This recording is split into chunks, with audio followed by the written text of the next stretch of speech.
What's up? It's the Lazy Goldmaker with another video, and today we're trying something completely different. So I'm gonna actually show you some gameplay tutorial. We're gonna go over how I did the Mage Tower for Affliction warlocks, which is the only Mage Tower I've done. It is my main, so I thought it would be nice. There's probably already tons of guides out there, of course, but this one is from my perspective, not the best player in the world, which is probably going to be helpful for some of you. If you haven't already made it, then yeah, I'll go through a little bit of the tactics I use, which is the general Affliction tactic. You've probably seen it multiple times in a row, and then we'll show you my kill and how I did it. So yeah, let's dive in and take a look at the at the fight. So here we're going to take a quick look at the setup I used. So the talent setup is mostly set in stone, I would say. You absolutely 100% need Inevitable Demise, otherwise the last phase is impossible. You might be able to get away with Ride in Agony or Siphon Life, both actually, on this tier. I used Absolute Corruption. I think it's just makes it easier. Make sure you're always taking damage on the boss. And it makes it slightly easier to kill the ads in the first two phases, which doesn't matter that much, but it just makes it a little less stressful because you can just Seed of Corruption them and then you're good. For this tier, I use Dark Pact. I've seen people use Demon Skin as well. I think both work well. Demon Skin is more gonna keep you generally safe. Dark Pact is more gonna take a risk, or if you screw up, then you can click a button and really get out of it. And then the rest of the talents are, in my opinion, set in stone almost. I think you can do Creeping Death instead of Dark Soul. I prefer Dark Soul Misery for just doing damage. More burst damage to when killing Karam. Phantom Singularity, Mortal Coil, and Haunt are both clearly the best options for their tier. Like you can't Grimoire of Sacrifice because you need your pet, and Shadow of Embrace, you're just never gonna get Shadow of Embrace stacks off. So that's the talent build. As far as setup goes, I did not do anything particularly interesting with like abilities and stuff. I use my normal mouse over macro for interrupting. The only thing I did, which you absolutely need to do, is to keybind your pet action bar, which should be about here. And well, I don't have a pet out now. I should get that out. Pet action bar. This one, move 2. You need to keybind this to soak the runes. So it's the pet action bar button 3 by default. Just keybind this to anything that's within easy reach. You need this on a very easy button. I used it on one of my buttons where I usually have the Covenant ability, which I use all the time, which is on my mouse, one of my side mouse buttons. That's the only thing you absolutely need. Now, I will say that I also cheated a little bit, running some old world gear with crafting. And the stat scaling. I did not go for like the absolute best gems. As you can see, I went for the 3 int ones because they're cheaper. And I'm still using Shadowlands trinkets and a cape and a bracer. So I didn't get all the pieces, but I got a good bit, and I also used old world consumables. I used the Borealis Blood Sausage and the best flask from BFA. I don't know how much of an impact it plays. I believe it's quite useful. Particularly, it's going to make the last phase easier because you do more damage on your drain life, which means you heal more from your drain life. You do more damage on your Phantom Singularity, which means you heal more from your Phantom Singularity. So it's going to make it slightly easier to stay alive. But once you have the pattern down in terms of kiting, it should be fine regardless. I think some of the middle phases, like particularly the phase where you have all mechanics active before you kill Karam, is going to be longer and might be harder.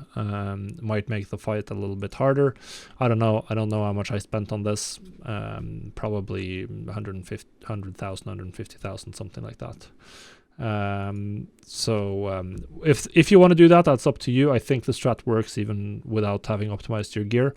But it is going to make it a little bit harder. So now we're going to go through my VOD, and I'm going to talk through the strategy I used as we go through the fight, and then we'll show the rest at the end of the clip at the end, and you'll see the live kill, which was quite nice. I got this after about 3.5 hours worth of total attempts, and while I'm not a pro player in terms of PvE, I am a Mythic Raider. I'm in a guild that's killed 8 bosses in Sanctum of Domination, so definitely not on like the top end of the skill curve for Mythic Raiders, that is, but I am obviously, just by virtue of being a Mythic Raider, probably a little bit more interested in and a little bit more better at PvE than the pure average player base. But at least I'm not at the level of a lot of the other warlock content creators that are parsing 99s in Mythic. Like, I am not at that level at all. So hopefully this is going to be useful for you. I don't have any clips from me dying, but I did die a lot as well. So good luck, and hopefully you can get it down as well. So the fight has it has 3 phases.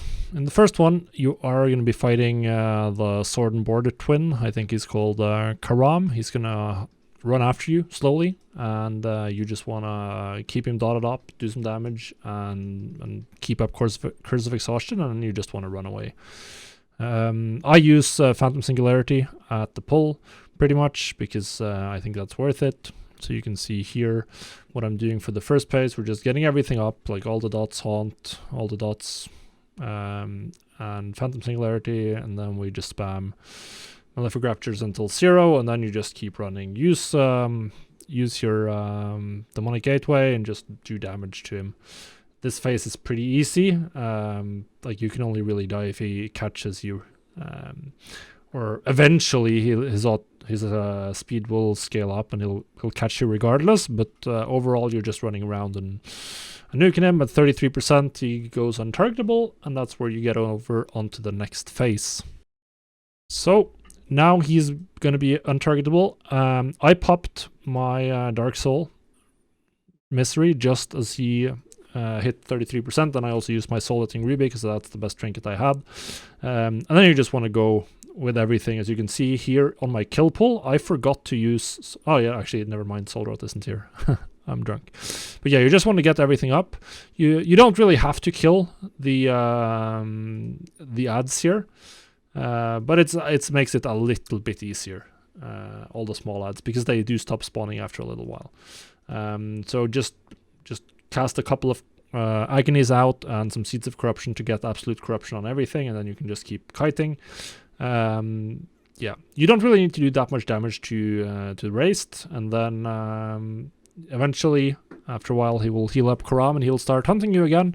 And this is where the fight starts actually getting hard, because now he spawns the Hand from Beyond ads that has a 10-second cast, and if that cast goes up, then you wipe. So just interrupt them on the last part of the cast, and then you have more than enough time just with agony and corruption and a couple of raptures, and it's fine. And then it's just back to kiting Karam and killing the Hands from Beyond. I didn't figure out like exactly the correct amount to kill them the most efficiently, but it didn't matter. I think I killed 3 hands, so we're killing this one, and then there's probably going to be one more before we get the next phase. But yeah, just make sure he doesn't catch you, and you're completely fine. And then you get the second phase where you get to do damage to Raised. Just do whatever damage you can to Raised and dot up the ads. In this phase, I'd say doing damage to the ads matters even less, because very soon you're going to be in the last phase where it's going to spawn infinite amounts of these, and you'll have to fight them forever anyway. I wiped quite a bit in this phase, mostly due to just screwing up the hands. It's or missing interrupts. I didn't do anything crazy. I didn't get like a specific focus macro or anything. So it's really just about making sure you stay on top of the interrupts, and then you'll get to the last phase, where you're already seeing on screen the new mechanic, which is of course the fact that it'll spawn a rune on the ground, a demonic rune. And what you do is you just make sure you keybind your pet move command, and you just move your pet to the center of the Rune of Summoning. So you can see I'm doing that right there. And then that will soak it. You can also soak it yourself, but it's generally a lot harder. Because you also have to kite everything, because now he's spawning small ads constantly. What you want to do in the last phase is just pop all your cooldowns, including drums if you have them, and nuke down Karam, the sword guy who's chasing you, as much as possible. And then you just want to kite him and all the small ads and kill the Hands from Beyond. And make sure you soak the runes. This is definitely the hardest part of the fight. You'll probably wipe here to screwing up the rune soaks, to letting casts go off, or even just failing to kite. Getting good at kiting is definitely very important, and that's something you'll get eventually. As soon as you kill Karam, he'll stop spawning the hands from beyond, and that's where you get to the final phase, where Raised also gets very empowered Shadow Bolt, so they do a lot more damage, and he keeps spawning Vestiges forever. So here, the strategy for this phase is to just cast Agony on a bunch of the small adds. Keep up 4 to 5 to 6 Agonies, and then you just want to use Drain Life. And you'll get a ton of healing, and then you also want to use Phantom Singularity on cooldown in the middle of the blob of kiteable mobs. And when Phantom Singularity is up, you'll pretty much just be constantly full life, and then you just gotta practice kiting the small adds. Just keep Agony up on them, keep whatever dots you can keep up on the mage, you keep up, and then you channel Drain Life when needed. Just don't get greedy. That's really the most important part of this final phase. Don't get greedy. Just heal up when needed. Heal up when needed. Use everything. Use your defensives here. Use everything you had. I used Dark Pact for my kill. You could probably use Demon Skin as well. But having an extra oh shit button, I think I preferred that. But yeah, just keep Phantom Singularity on cooldown on the small adds, and then you just run around, keep up Agonies on all of them, and eventually you'll get there. So the main thing I found hard, most of my wipes were in the first couple of phases. I think once we got to the last phase, probably 4 or 5 tries in this phase, where every time I died in this phase, it's because you let the small mobs get too close, or you underestimate how much damage they're going to take or do to you. Just play it safe, spend more time healing than you strictly need to, and it'll take a while.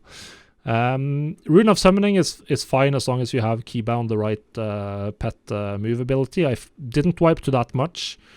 I did wipe to missed interrupts a couple of times, which was sort of embarrassing, and outside of that, it's just getting the kiting pattern down. That's really the hard part here. Once you have the kiting pattern down, it's fine. And for the final phase, as you can see there, even just healing off of if you can't hit the main guy, just healing with the Inevitable Demise and Drain Life of the small mobs is fine as well. You have dots ticking all the way, so it doesn't really matter. It's just gonna take a while. And just use your demonic rune, use everything, and you should eventually get him down. Try for the road.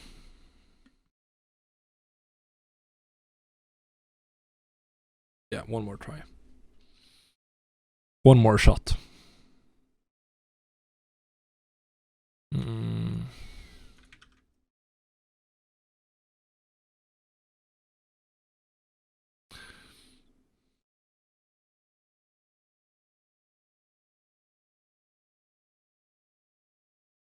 Alright, then we need to eat this.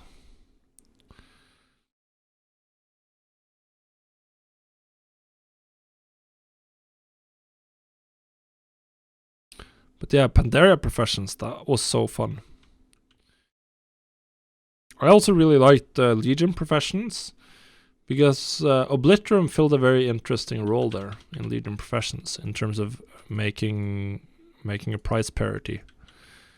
And then they made the worst version of Obliterum with the Scrapper in BFA. But that's like the history of BFA, right? Just Legion, but worse.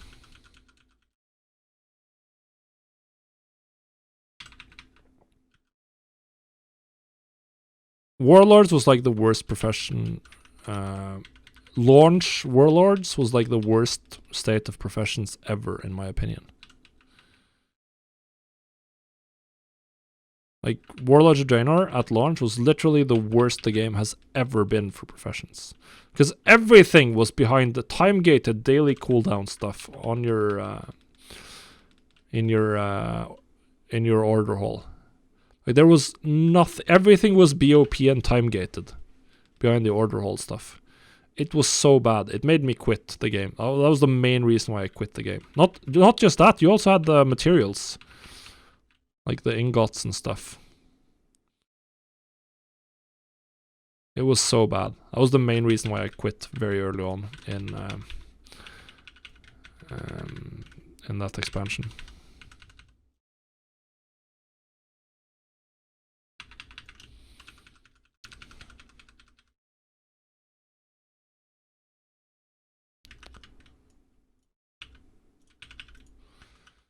It was so bad.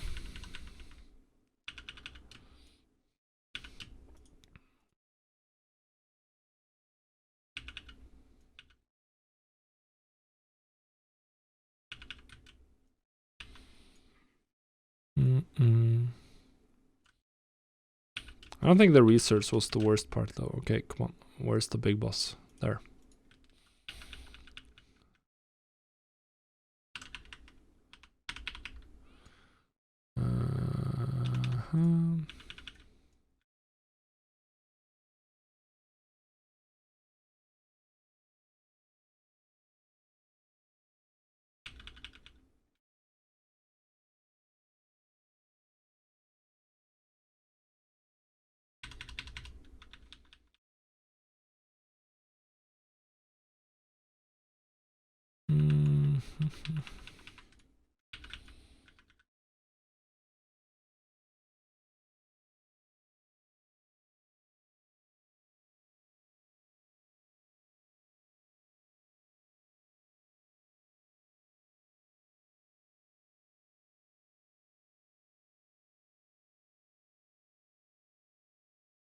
Okay, that's gonna be the boss up.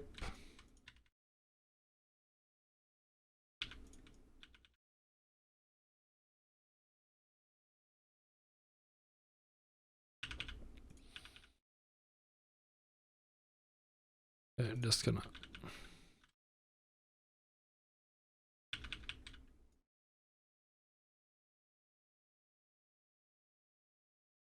Okay, where's the rune of summoning? Over there.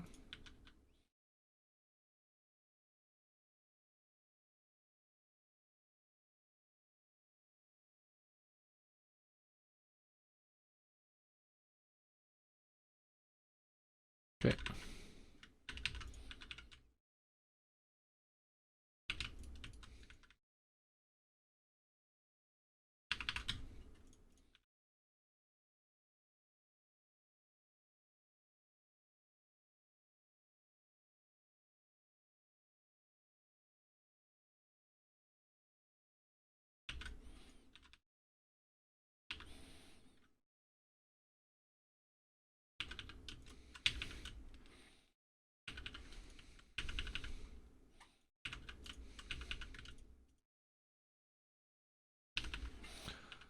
Okay. I don't like this.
Okay, so this is where the... I hesitate to call it fun, but this is where the real boss fight begins.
Okay.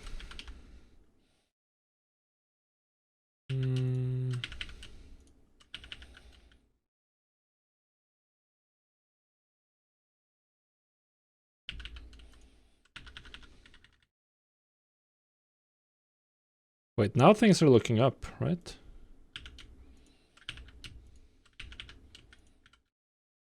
Am I killing off some of these?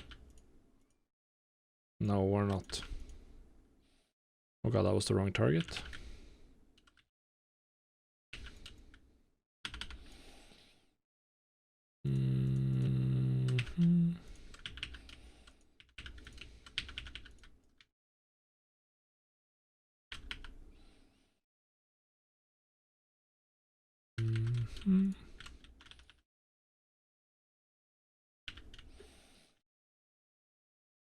I think.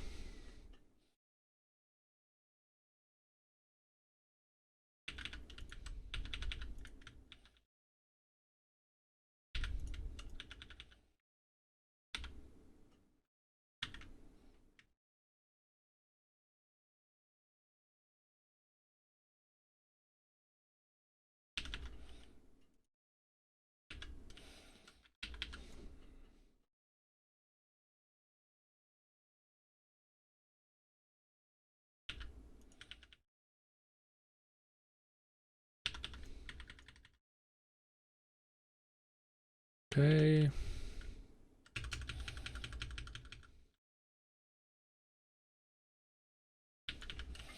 I do this. Is this worth? I don't know.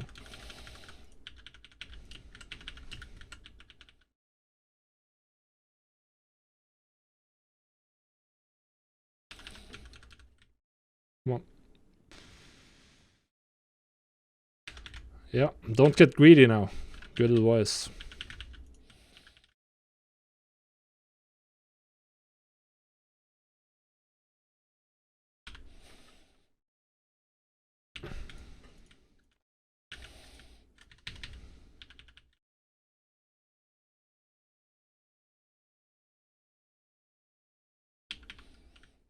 Okay, come on.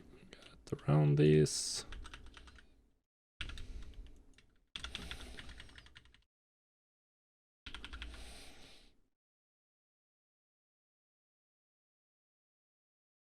This is really just a don't get greedy moment.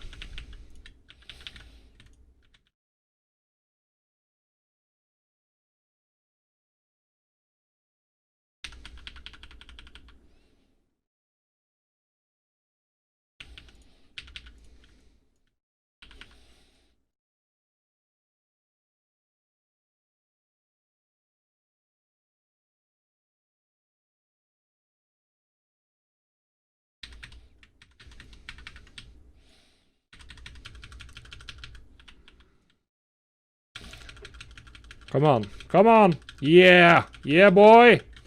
Easy, easy money. So guys, that's it. That's the end of the fight. We got him down.